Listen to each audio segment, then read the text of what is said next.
నమస్తే అండి. Welcome to సనాతన స్టోరీస్. ఈరోజు మనం దర్పణ దర్శనం అంటే ఏంటో తెలుసుకుందాం. అసలు గుడికి వెళ్ళి దేవుణ్ణి ఏమని కోరాలి?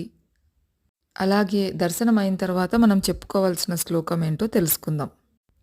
శ్లోకం: అనాయాసేన మరణం వినా దైన్యేన జీవనం దేహాంతే తవ సాన్నిధ్యం దేహి మే పరమేశ్వరం.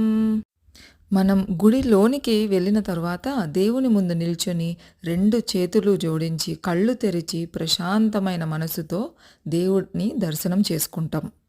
దర్శనం అయిన తరువాత గుడి బయటకు వచ్చాక గుడి మండపంలో కూర్చుని కళ్ళు మూసుకొని అప్పుడు మళ్ళీ భగవంతుని రూపాన్ని గుర్తుకు తెచ్చుకొని ఆయనను మనం ఇలా అడగాలి: అనాయాసేన మరణం, నాకు నొప్పి లేక బాధ లేని మరణాన్ని ప్రసాదించు స్వామి. వినా దైన్యేన జీవనం, నాకు ఎవరి మీద ఆధారపడకుండా, నేను జీవితంలో ఎవరి ముందు తల వంచకుండా, ఎవరినీ నొప్పించకుండా, నేను ఎవరి వద్ద చులకన కాకుండా ఉండే జీవితాన్ని ప్రసాదించు.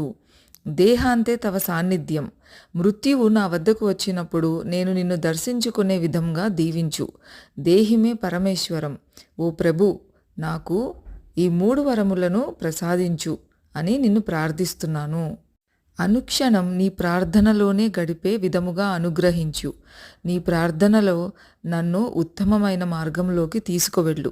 ఎప్పుడు కూడా నేను నిన్ను నాకు కానీ, నా బిడ్డలకు కానీ, సంపదలకు కానీ, పేరు ప్రఖ్యాతులకు కానీ ఇవ్వమని అడగను. కానీ నాకు నీవు ఉత్తమమైనవి, నీ సాన్నిధ్యాన్ని అనుగ్రహించు.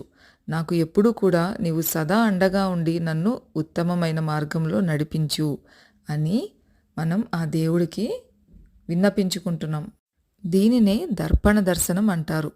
మనస్సు అనే దర్పణంలో దర్శించి ఆ దివ్యమంగళ స్వరూపాన్ని దహరాకాశాన ప్రతిష్ఠించుకునే ప్రయత్నం.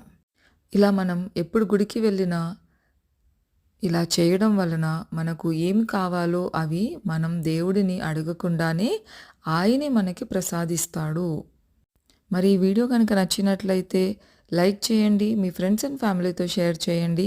అలాగే సనాతన స్టోరీస్ పేజ్ని సబ్స్క్రైబ్ చేసుకోవడం మర్చిపోకండి. మరిన్ని ఇన్ఫర్మేటివ్ వీడియోస్ మిస్ కాకుండా చూసేయండి. సర్వే జన సుఖినో భవంతు. మీ అందరి కోసం శ్లోకం మరోసారి: అనాయాసేన మరణం వినా దైన్యేన జీవనం దేహాంతే తవ సాన్నిధ్యం దేహి మే పరమేశ్వరం.